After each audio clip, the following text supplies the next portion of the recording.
Right, so this is my video log. This is like out of Avatar, okay, where this is my star date, 28th April 2012. So I just thought maybe some people might be interested in me, the writer, and what I've been writing and where I'm going with my writing. Because I've been cursed, blessed with an explosive imagination, and I tend to be a future fiction writer.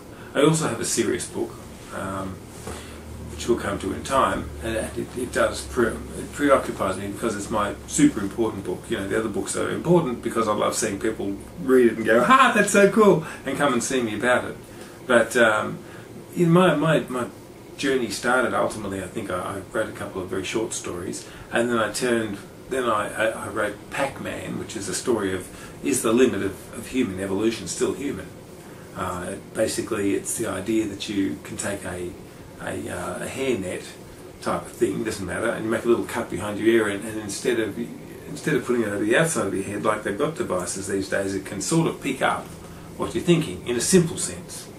But this is made out of special material that goes up underneath your cranium and over your brain and pull a string, you know, highly technical. Let's keep it simple.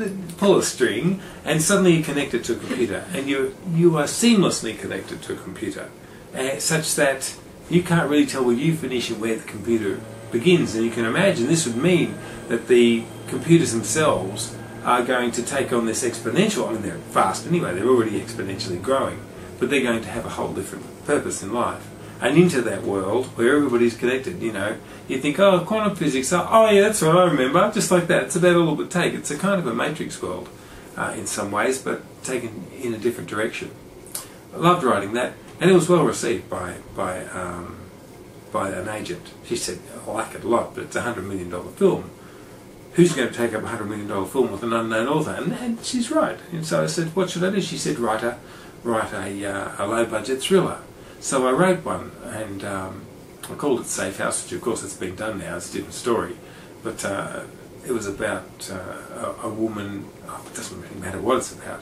I kind of put the agent, I used her name in it. I didn't know anything about her, but I sort of put it in her name, almost her name anyway, into it, and wrote her into the story. And she was in it, and it's a very spooky story at the beginning. It's one of those, you know, oh, I want to scratch the back of my neck, so is there something behind my chair types of stories. And I sent it to her, and it got her attention, right? She actually put me through to various producers. They decided, no, they wouldn't take up on it at the moment. Doesn't matter for reasons.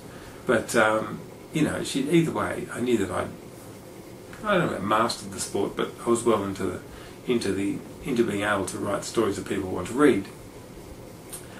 While I was doing that, I was writing these two stories. The Runes of Ire came first, okay, and then The Druid. Now the thing is this, there's two more in this series, and there's two more in that series.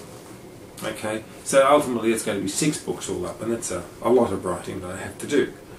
But I desperately want to get through all of these. It's onerous. I want to get through all of these stories, A, because the audience are out there looking for it, but also because I've got some other stories I want to write, which are Crichton-esque, like Michael Crichton's types of stories. They look at how the world is going to be, because I'm a future fiction writer. That's what I love to do. I could write other stuff. I can't do mystery very well. I don't want to.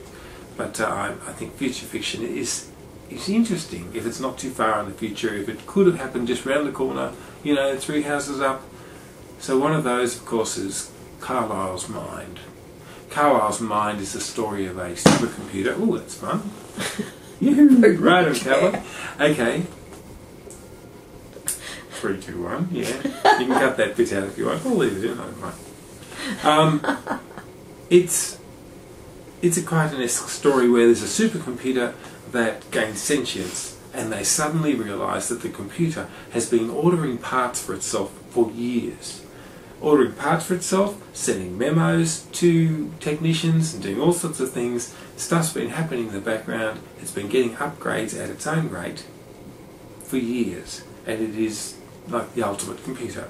It's sentient, and it decides it needs to deal with the world in a certain way, and it goes and does seriously engaging story. Another one I'm working on is the Brotherhood of Necessity, which considers a world where there is a recognition that there are far too many people on the planet, and unless we deal with that issue very quickly, there will be nobody on the planet at all. I wrote it because I often wondered, could I write something which is so chilling, it's so cold, which is so staggeringly, not frightening in a horror sense, but just frightening in its possibilities and its potentialities, you know. Like, if you needed to get rid of a whole lot of people, here's the question. If the lady 2 doors up died today, would you know? Most people wouldn't. Or if the whole family disappeared from next door, suddenly overnight, quietly, in your mind, they're on holidays. And they can be on holidays for as long as you need them to be on holidays, but by then you might be gone as well. So it's a very chilling story. The thing I'm working on at the moment, which is just an absolute lark, is a story called The Last Ent. If you remember, Ents were in Lord of the Rings, they were the tree people. Well, this is a tree person, but it's the last one, and he's not so tall. But he's very engaging, and I'm writing it as a musical. And I've met a fellow, Alex Harris, and we're working on it together at the moment. It's just working quite well. And he's not an Ent like you see in Lord of the Rings.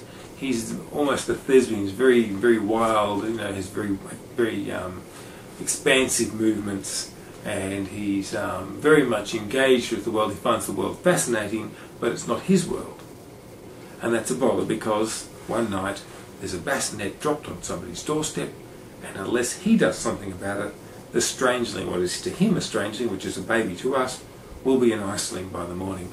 And after some thought and wild machinations, he decides, I'll take the baby with me. And he raises her as his own. And then we deal with the after effects when she's 15, 16, and she's wanting to come back and have a look. Yeah, that's what I'm up to. So probably got another 10 stories out there as well on top of those that I haven't even thought of right now.